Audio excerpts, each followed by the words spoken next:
Hi everyone, welcome back. So this is the lecture for Wednesday, January 28th. Let's talk a little bit about the announcements. Okay, so we've got just a reminder to register on Connect. I've been getting some emails from people saying they've been having trouble. It turns out that I made a mistake in the email that I sent out. The text of the link for the course is correct, but if you click on the link, there's a sort of an embedded hyperlink on that text, and that is not right. That embedded hyperlink actually takes you to my course from the last semester. Okay, so if you're having trouble, copy and paste the text of that link rather than clicking on it, and that should fix your problem. Okay, so make sure you go ahead and register for Connect. The link on the syllabus is also correct, but I had a problem with the email that I sent out. Okay, all right. Learn Smart number 2 is going to cover this lecture, and it's available on Connect right now, so you can go ahead and do that. Because people have been having some trouble registering and things, and also we just had the end of the ad period, I want to give you until next week to get that done. Okay. All right. So today's agenda. We're going to continue talking about phases and phase changes. We finished talking about heating and cooling last time. We're going to continue talking about phase changes in general, but we'll talk specifically about phase equilibrium and phase diagrams in the first half of the lecture, and then we're going to follow this up with some discussion about types of intermolecular forces, because the intermolecular forces are the things that sort of dictate the potential energy that's involved, that is balanced by the kinetic energy and determines what phase is present. Okay. All right, so let's do a little bit of a review from last time. And so we talked about phase changes. We said that some are endothermic, okay, and the endothermic ones are the ones that go from a more solid or a situation where the particles are closer together to a phase where the particles are further apart or less ordered. Okay, so those examples are melting, vaporization, and sublimation. Okay, so they're going from more ordered to less ordered. Those are endothermic. And the exothermic ones are freezing, condensation, and deposition. So those are going from phases where the particles are further apart or less ordered, and they're going to situations where the particles are closer together or more ordered. Okay, and in order for that to happen, heat has to be released, which makes the process exothermic. Okay, so that's a kind of a review of phase changes and the fact that they can be endothermic or exothermic. We also talked about how to quantify the actual heat that's involved in a phase change, and we gave this equation, which says that the heat is equal to the number of moles of the substance that's changing phase times the enthalpy of that phase change, the molar enthalpy of that phase change. Okay. And finally, and this is something that we'll be picking up in the next slide, we said that when a system that contains two phases is taken out of equilibrium, it'll change to reestablish equilibrium. So this is just a restatement of Le Chatelier's principle in terms of phase changes rather than chemical reactions.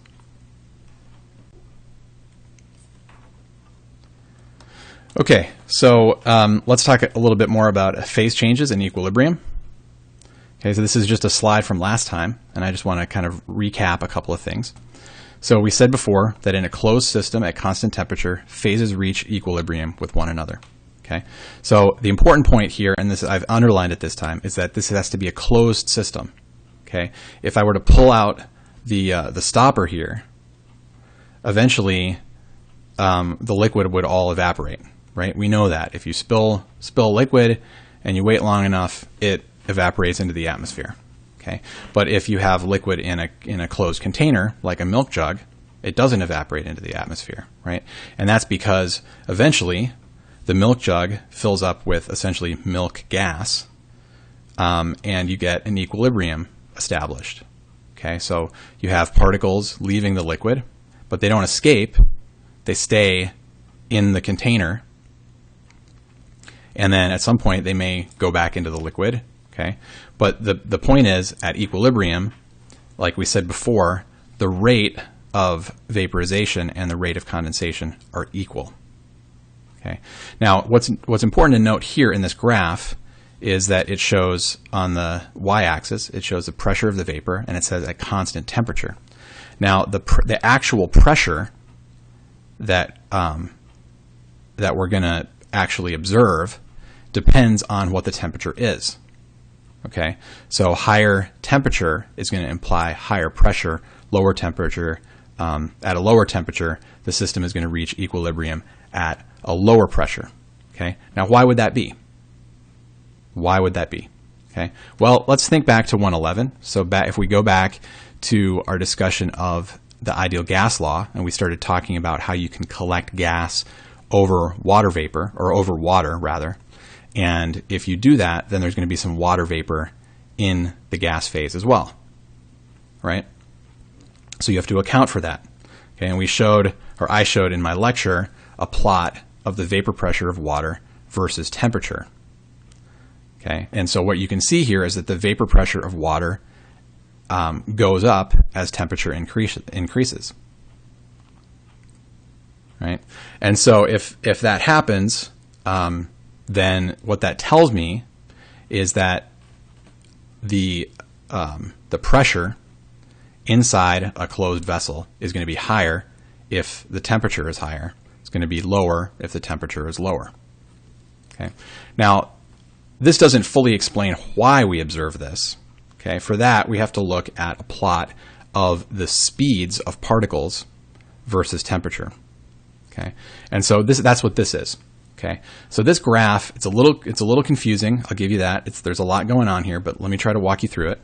Okay. So the basic idea here is that we have two plots. There are two different graphs, and they correspond to two different temperatures. Okay. So we've got a lower temperature T1 and a higher temperature T2. Okay. And what this plot is showing us, okay, on the x-axis we've got particle speed. And on the y-axis, we've got the fraction of molecules with a given speed. Okay, so what this is telling us is, for example, that there's some fraction of molecules, say at this point, that have this speed.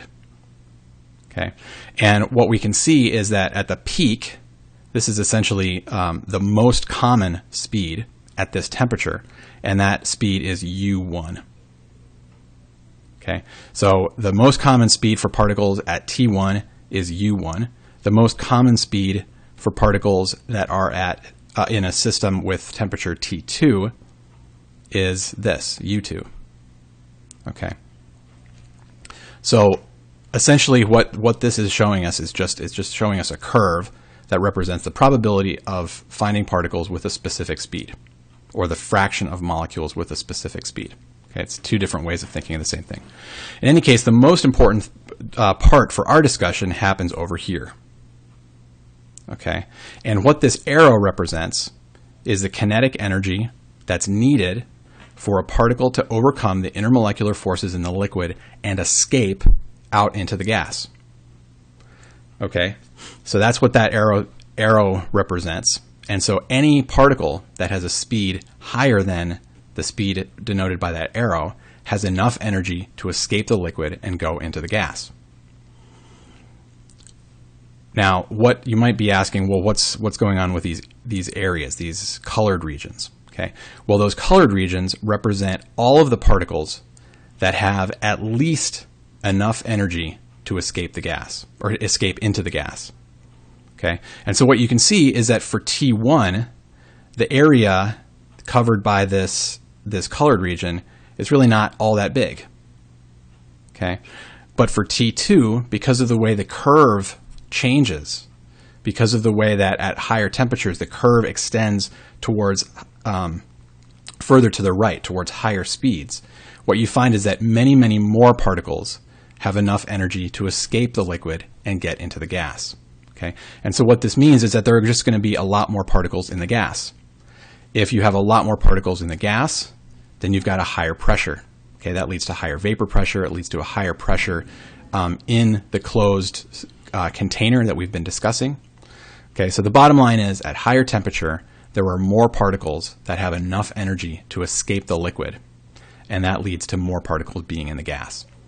Okay. So if you want to, you can see a little bit more information about that down here. There's a link to this demonstration on the Wolfram demonstration site, which is actually kind of interesting, and it allows you to visualize the speed. This thing is called the Maxwell-Boltzmann distribution, or just the Maxwell distribution, and this shows you the distribution of speeds at different temperatures. Okay.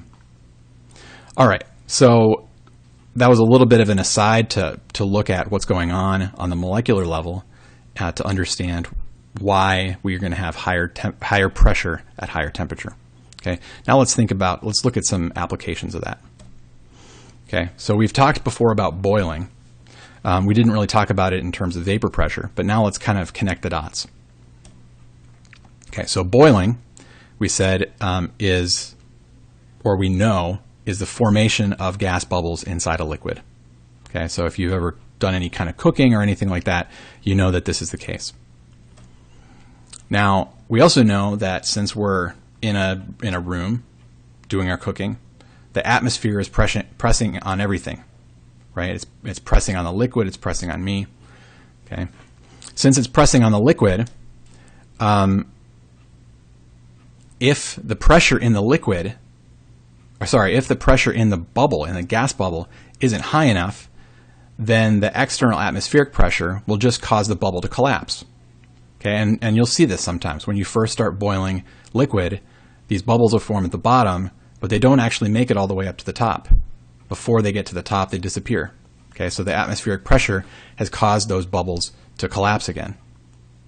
Okay, so what we have to have in order for the bubble to not collapse is that the vapor pressure inside the bubble has to be equal to the atmospheric pressure. So what this tells us, okay, I'm trying to go through kind of a step-by-step argumentation here.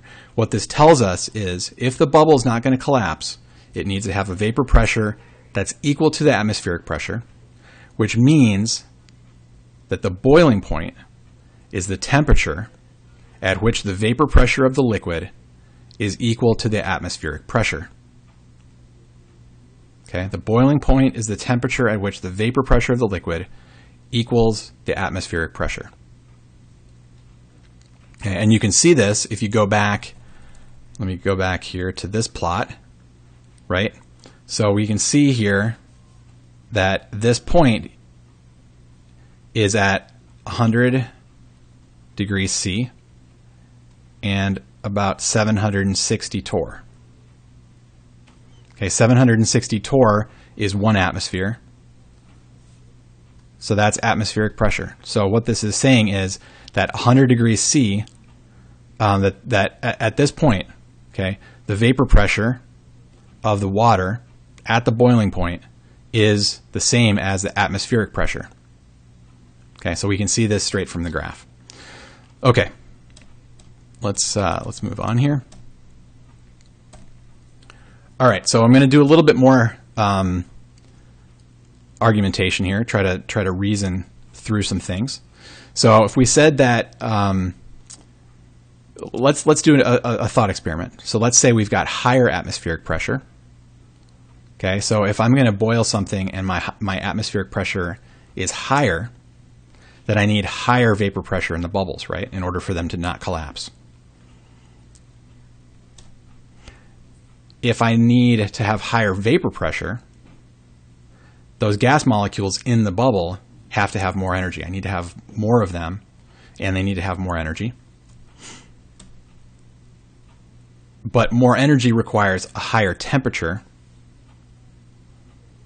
So what this tells me is that the temperature of the boiling point actually depends on the atmospheric pressure. Okay, so the boiling point depends on the atmospheric pressure. So you may never have really thought about this before, but it turns out that this is the reason that there are high altitude cooking directions. So you may, I don't know, if you've done any cooking, maybe you've cooked a cake, baked a cake or something like that, and if you look on the box, there are these instructions, they say high altitude cooking directions. And the reason that you have high altitude cooking directions is that at high altitude, the atmospheric pressure is low. If the atmospheric pressure is low, then the boiling point is lower. Okay, so, and then water starts to boil earlier, which prevents the food from getting as hot. Okay, so the food stays cooler. So typically you would have to cook for longer or bake for longer. You might have to add more liquid in order to avoid having all of the things, all of the liquid boil off before the thing is fully cooked. Okay, so there's some changes that you have to make because of the fact that the boiling point is lowered by the lower atmospheric pressure. Okay. It turns out that also if you get orange juice that's made from concentrate, they actually use the fact that you can use pressure to boil things to get rid of all the extra water. So if they're going to transport a whole lot of orange juice and they don't want to ship essentially just water, they need to boil off the water. But they don't want to cook the orange juice, right? So what they do is they put the orange juice in a big tank and then suck the air out, and that causes the orange juice to boil, but at a very, very low temperature, at essentially room temperature. Okay, that enables them to get all the water out, but they don't end up modifying the sugars or modifying the taste of the orange juice. Okay, so in any case, boiling point depends on the pressure. All right, so let's talk a little bit more about phase equilibrium. Okay, so we've just looked at some examples of equilibrium between liquid and gas, but it turns out that equilibrium occurs between all pairs of phases. So, and again, this is just in closed systems. When the system is open and particles, say, from the liquid are allowed to just leave, that doesn't lead to equilibrium. Okay, but if we do have a closed system, then we can say, like we've just looked at, vapor and liquid reach equilibrium, and when they reach equilibrium, the rate of particles entering and leaving each phase is equal. Okay, liquid and solid also reach equilibrium. Okay, and again, the same thing is true there. The rate of particles entering and leaving each phase is equal. And finally, the case that's a little outside our normal experience, solid and vapor, okay, they reach equilibrium too. And again, rate of particles entering and leaving each phase is equal. That's what we mean by equilibrium. Okay, now, because phases reach equilibrium, and we've just talked about the fact that the phase that's stable depends on temperature and pressure, okay, we can actually draw a phase diagram that shows what phase is going to be most stable or where equilibrium is going to occur between, say, two phases, or if there's only going to be one phase that's stable. In any case, we can essentially map out what phases are going to be present as a function of temperature and pressure. Okay, and a phase diagram looks something like this. Okay, so this is a fairly typical looking phase diagram. This turns out to be the phase diagram for water. Okay, and the key thing to look at here is that on the y-axis we have pressure. On the x-axis we've got temperature. Okay, so we're probably used to thinking about temperature being on the y-axis. Okay, but in this picture it's not. It's on the x-axis. Okay, so you need to keep that in mind. In any case, what this is showing us, it's maybe a little busy, but the point is that there are essentially three features that we want to pay attention to. There are areas, okay, these large regions that have a specific color, okay, and in those areas, only one phase is stable. Okay, so I have either solid or liquid or gas, okay, in those large areas. So if my temperature and my pressure are somewhere in one of those areas, let's say right there, then I'm going to have a gas. Okay, if my temperature, for example, is, let's say, 1 atmosphere and I don't know, something below -1 Celsius, I'm going to have a solid. Okay, if I'm say at about, I don't know, 80 degrees right here and 1 atmosphere, that's a liquid. Okay, that corresponds to our experience. Now, so that's what areas show us. Those are just regions where one phase is stable. Now, the next thing to look at is lines. Lines show us where two phases can be stable at the same time. Okay, so any of these lines, say like right here, okay, what you would have in this case, if I had that pressure and that temperature, would be both solid and liquid together. Okay, they're both going to be present, and they're, you know, one is not going to disappear in favor of the other one. Okay, they can both sit there and be happy coexisting. Okay, a similar thing could happen, say, over here between the liquid and the gas. Okay, right on that line, you know, liquid and gas are happy to be present. You know, as long as nothing else changes, they're going to both be there. Okay, so what you can do is you can say, well, I know that you know, if I go down this direction, if I'm reducing the pressure rather, I start with just solid, but then when I hit this line, I start to form some gas. Okay, and if I continued reducing the pressure, then I would end up having only gas. Okay, but if I stop right on that line, then I can have both solid and gas at the same time. Okay, the same is true if I were to go across this boundary. Okay, I would have solid initially, then I'd have a mixture of solid and liquid, and if I continue to increase the temperature, I'd end up with just liquid.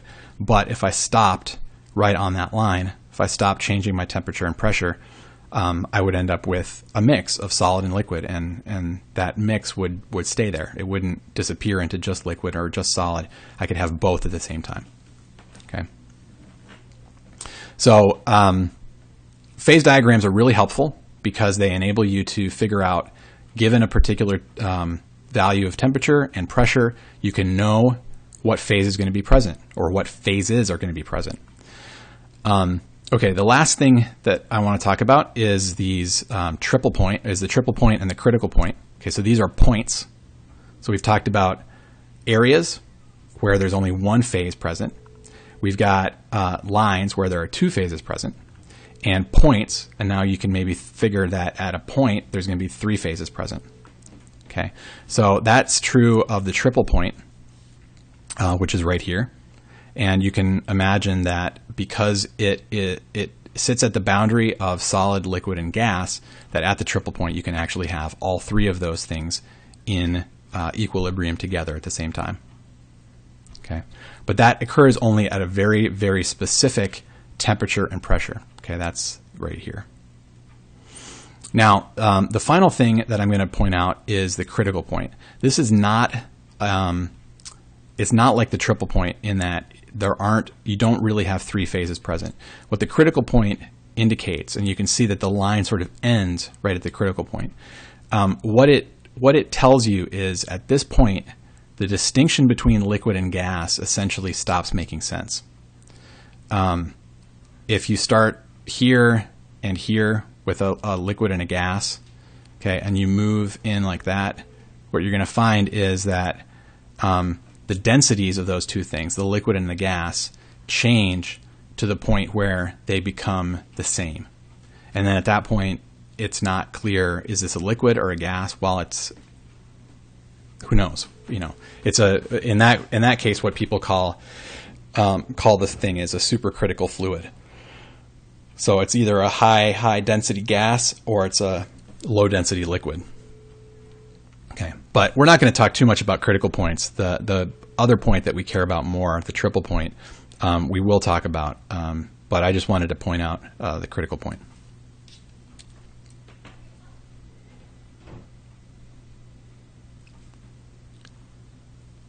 Okay, before we move on to talking about intermolecular forces, I'd like to show you a little video. This is something that came with the book in the instructional materials that the publisher created for the book.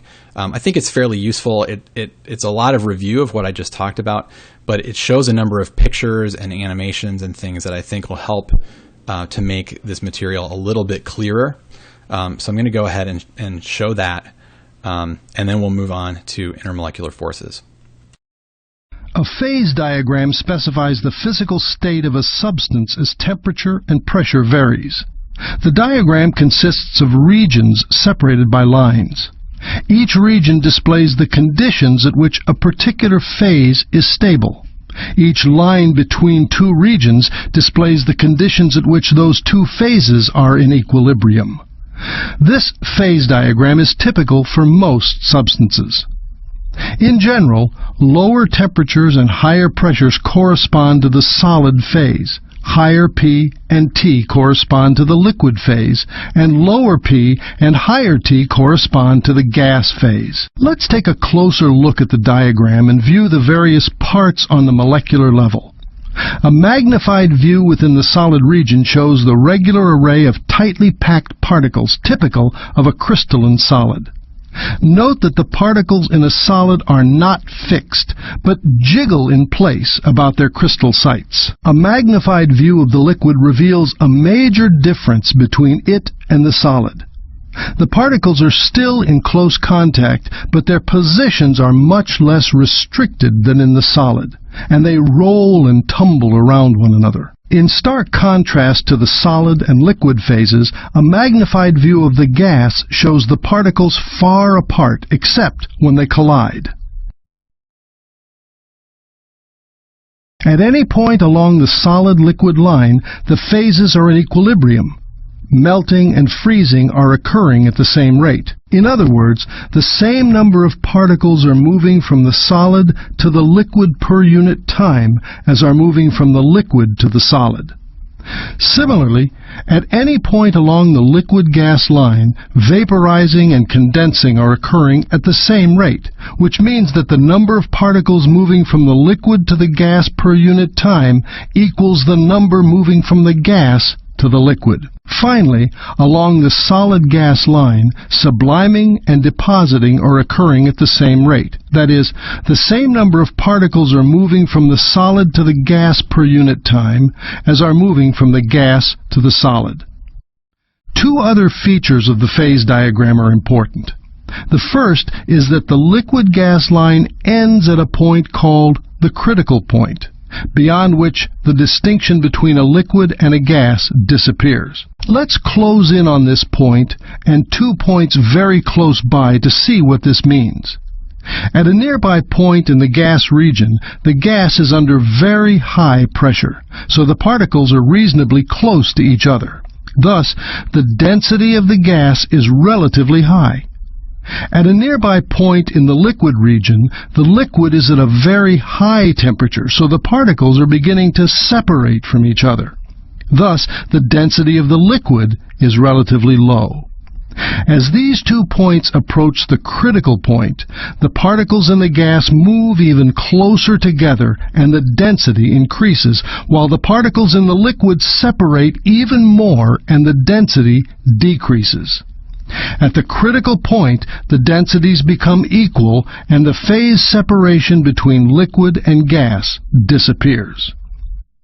The second important feature occurs at the junction of the 3 phase boundary lines. At this point, called the triple point, the 3 phases are in equilibrium simultaneously. What would happen to the sample if we steadily increase the temperature at constant pressure? That is, move horizontally from left to right on the diagram. The changes depend somewhat on the starting pressure. Let's begin at some pressure between the critical point and the triple point. Starting with the solid, we increase the temperature until the solid and liquid are in equilibrium.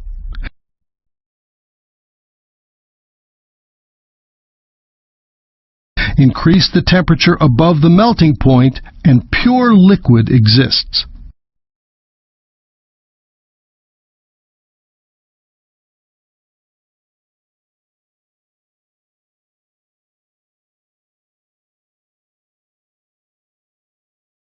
Then, the liquid and gas are in equilibrium, and further heating vaporizes the sample to the gas.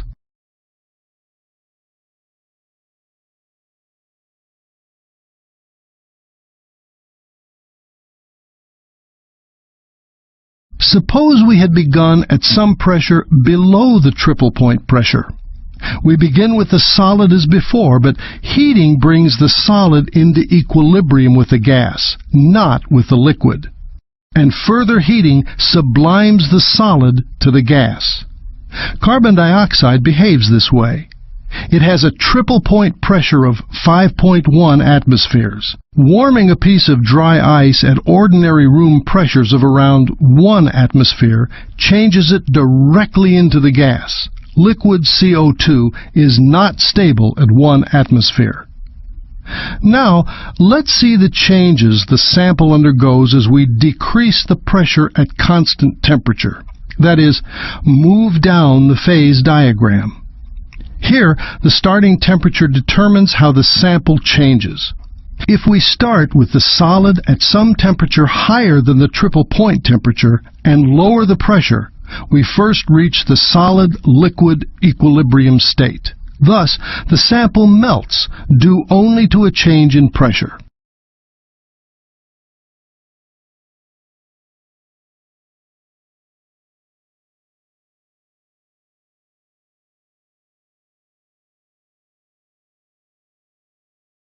Then, the pure liquid exists until a further pressure decrease balances liquid and gas in equilibrium.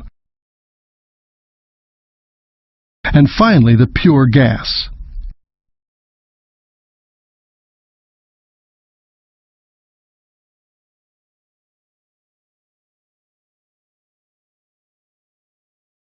Notice that if we start at any temperature lower than, to the left of, the triple point temperature, we move directly from solid to gas. Here's the phase diagram showing all the regions, points, and equilibrium processes.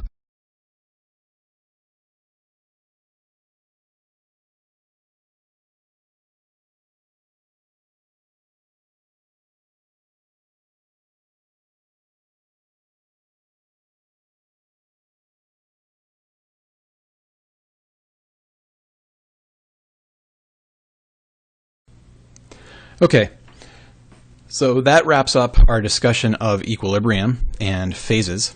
Now we're going to talk about intermolecular forces, which are really important in helping us to explain why certain phases form. Okay, so we can say one of the first things is that intermolecular forces make it possible for liquids and solids to exist at all. Okay, if it weren't for attractive intermolecular forces, everything would just be a gas. There would be no liquids, there would be no solids. Okay, so intermolecular forces are really important. They're what make it possible for us to have the universe as we know it. Okay, your body, for example, wouldn't be able to exist if it weren't for intermolecular forces that held atoms and molecules together. Intermolecular forces, in particular, are the attractive forces that exist between molecules. Okay, so we're not talking about the forces that hold the atoms in a molecule together. We're saying, okay, now we've got these individual molecules, and intermolecular forces are the forces that hold those molecules together. We mentioned before that we talked about intra and intermolecular forces. So intramolecular forces are the atom-atom attractive forces, the ones that are holding molecules together. Okay, and intermolecular forces are weaker than intramolecular forces. Okay, you can see that that's the case by the fact that when I heat up water, it doesn't split up into oxygen and hydrogen, but instead it just turns into a gas.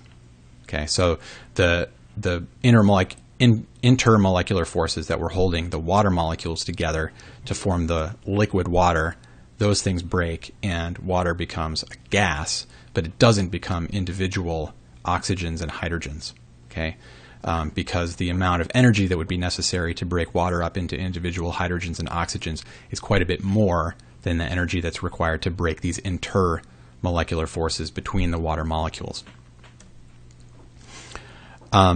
Okay, so we can also say that if we've got bonded atoms that are in a molecule, those bonded atoms are closer together than non-bonded atoms that are just touching. And we can see that from a picture here. So this would be a picture of some diatomic gas. Okay. And we can see that we've got this diatomic molecule here. And the distance between the centers of those atoms in that molecule is the bond length. Okay. And then we can also measure the distance between the centers of non-bonded atoms. Okay, so like this one and this one. And that distance is called the van der Waals distance.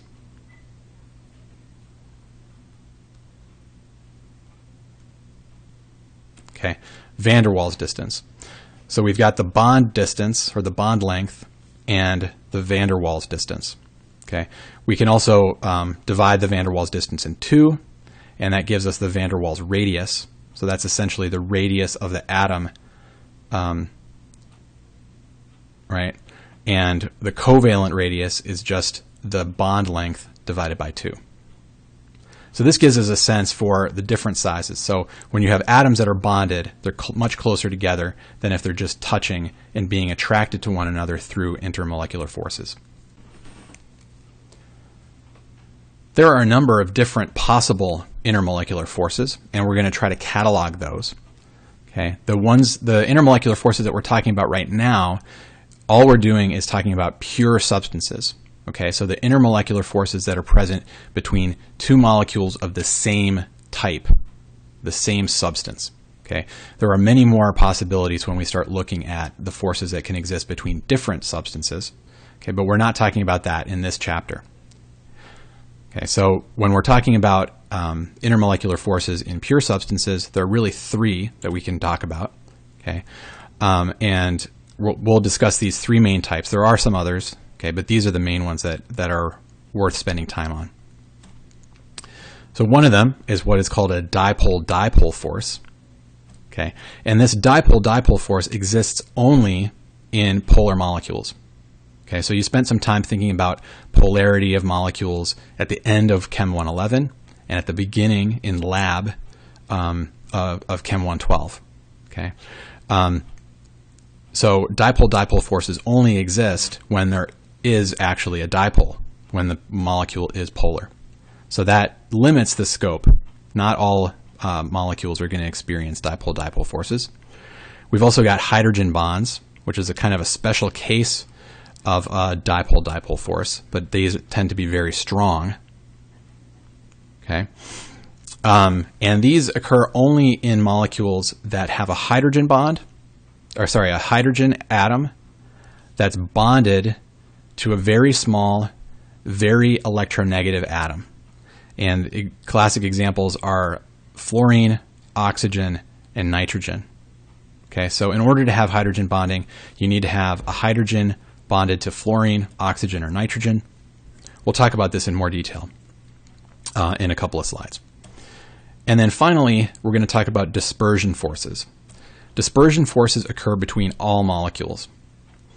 They're the only force that is present when you're dealing with nonpolar molecules. Okay, nonpolar molecules can't have a hydrogen bond, okay, because if I have a hydrogen bonded to a fluorine or an oxygen, that makes the molecule polar. Okay, so it's no longer a nonpolar molecule. So the only force that's possible between nonpolar molecules is dispersion forces. Okay, so let's dive right in and start talking about dipole-dipole forces. So we said before that dipole-dipole forces can only be present in polar molecules. So this begs the question, well, how do I recognize polar molecules? Okay, well, this is one of the things that hopefully you have a sense for now that you did the last lab in Chem 111 and the lab this week in Chem 112. So we've talked about polarity, what leads to polarity, how you can recognize polarity to some extent. But let me just go through a couple of really simple guidelines. Okay, so the first thing that you need to do is determine whether a molecule has polar bonds. Okay, most of, if you've got a situation where the molecule isn't just made up of a bunch of the same type of atom, like a diatomic, say, chlorine, right? If I've got two chlorines bonded together, that's a nonpolar bond because both of the atoms have the same electronegativity. But if there's an electronegativity difference between the atoms, then that means that there's a polar bond. Okay, so you have to have polar bonds in order for the molecule to be polar. But having polar bonds isn't enough by itself to determine that the molecule is going to be polar. Okay, you then also have to see if there's any symmetry in the molecule that would cause the polar bonds to cancel each other out. Okay, so for example, if you look at these pictures down here in the bottom of the slide, you can see this is water over here. Okay, and water does not have the kind of symmetry that would be necessary for these polar bonds to cancel one another out. Okay, on the other hand, methane on the left does. Okay, it's got 4 polar bonds, but the symmetry of the bonds, the symmetry of the molecule itself, causes the overall molecule to be nonpolar. Okay, so this is very simple, very cursory explanation, but you want to make sure that you have a reasonable idea of how to recognize polar molecules. Okay, once you've got polar molecules, then you can start talking about dipole-dipole forces. Okay, and the way in which dipole-dipole forces work is there's essentially just an attraction between the molecule's permanent dipole moments. Okay, so we talked before about what happens when you have a polar molecule. What you end up with is an uneven charge distribution on the molecule. So one end of the molecule has a net, kind of a partial negative charge, and one end has a partial positive charge. And these partial negatives and partial positives attract one another. Okay, and that's what you can see here in the picture. So I've got a partial positive right here on this. I've got a partial negative. Okay, and what happens here is this partial positive from this molecule attracts the partial negative on this molecule. I can also see that writing it out differently. Okay, if I just draw or use text to represent the molecule, I can also see that the partial negative on the chlorine is going to attract the partial positive on the hydrogen. Okay, so this is fairly straightforward. It's in a lot of ways it's kind of like magnets, right? One pole of the magnet attracts the opposite pole of another magnet. Okay, and so in this case, I've got a negative charge attracting a positive charge. Okay, so that kind of explains where dipole-dipole forces come from, but how do we know or how do we judge how strong they are? Okay, well, it turns out that larger dipole moments, so if I have molecules that have larger dipole moments than, say, some other molecules, the molecules with the larger dipole moments are going to have stronger dipole-dipole forces. Okay, so that kind of makes sense. If I've got larger dipole-dipole forces as a consequence of having larger dipole moments, larger dipole forces pull the molecules together more strongly. Okay, and that results in the liquid of this molecule. If I've got a liquid of all these molecules, it's going to have a higher boiling point than a liquid that has weaker dipole-dipole forces. Okay. It turns out that in polar molecules, especially large polar molecules, dispersion forces could also be important. Okay, so we haven't talked about dispersion forces yet, but we need to be aware that even in polar molecules, the dipole-dipole forces might not be the only story. There could be other things going on. Okay, so this is just kind of an illustration with some data of what's happening in, or how the boiling point scales with the dipole moment. Okay, so these are a bunch of different molecules. So we've got down here, we've got methyl vinyl ether, acetone, that's something that you're probably familiar with. Okay, In any case, the bottom line is here, this is for two different formulas.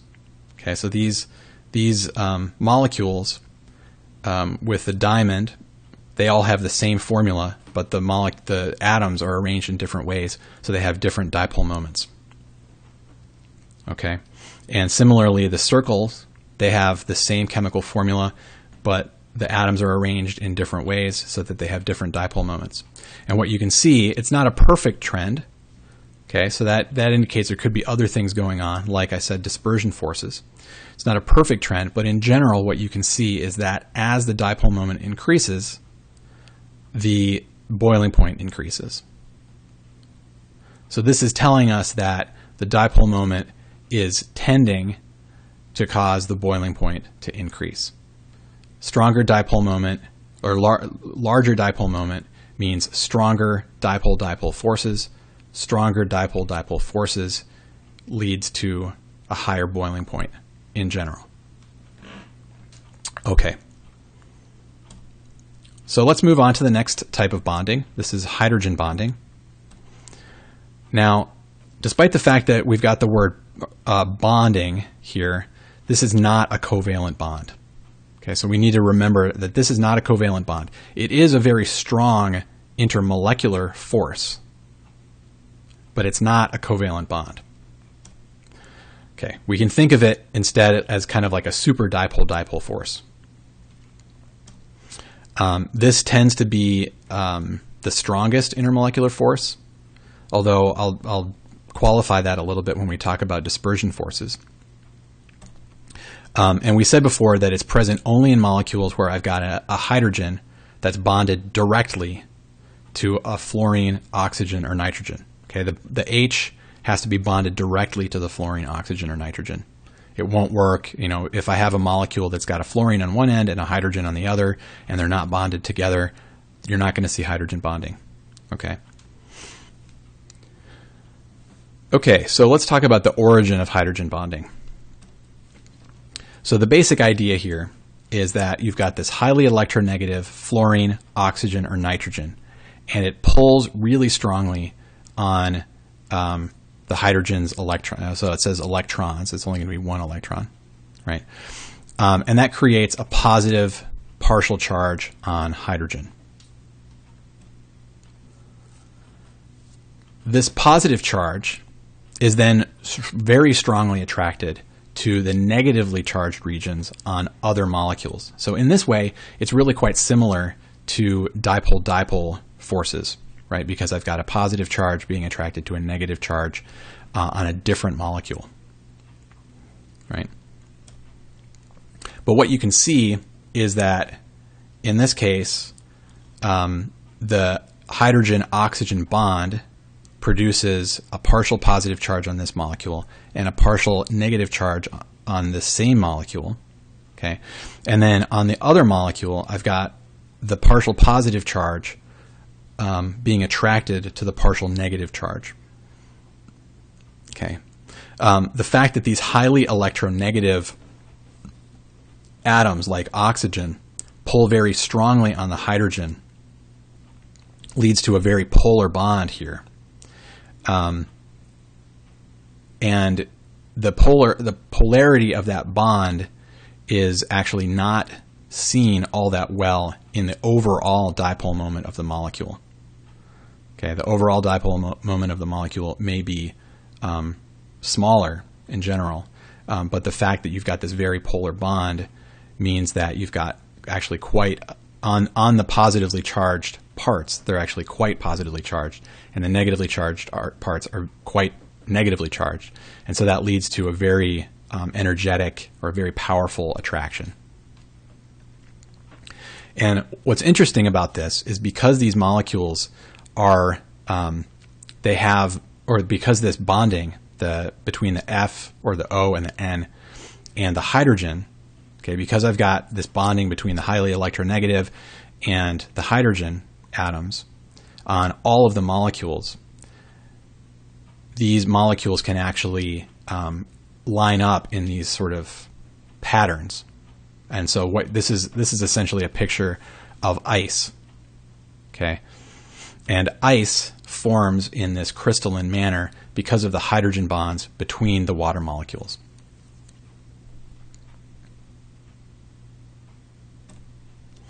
Okay, so let's see how hydrogen bonding is different from dipole-dipole forces. Okay, and the important thing here to note is that these molecules here, these are all called ethers. Okay, we haven't really talked about ethers too much, although I guess we did talk about them in lab. Okay, so ethers, don't have a particularly large dipole moment, somewhere between 1 and 1.5.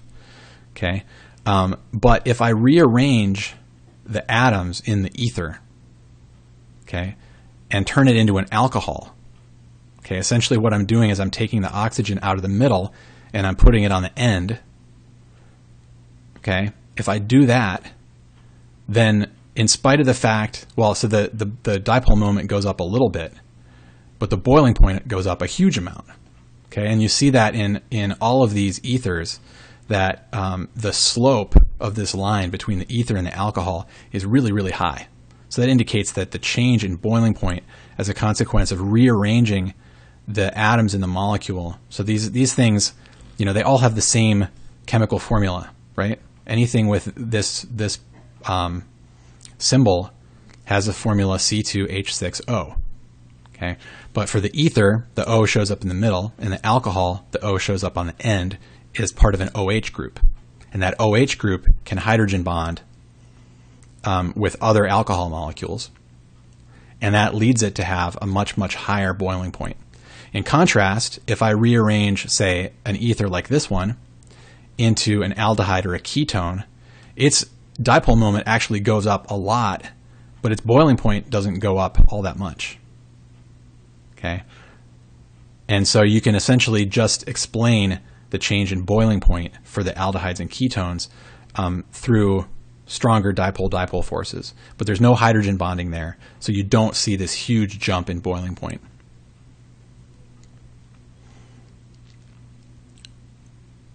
Okay. So what are the factors that affect the strength of hydrogen bonds? Well, we've already said that molecules that can form hydrogen bonds typically have higher boiling points than those that can't. Okay, we saw that with the example of the ethers and the alcohols. We can also say that larger partial charges are going to lead to stronger bonds. Similarly, smaller separations lead to stronger bonds. Okay, the closer the things are, the stronger they're going to be bonded. This is similar to covalent bonds, as we discussed last semester. And then if you've got stronger bonds, that just means that the boiling point is going to be higher. Okay, so that basically covers what I wanted to talk about in this lecture. We've got through dipole-dipole forces, we got through hydrogen bonding, and we'll pick up with dispersion forces next time.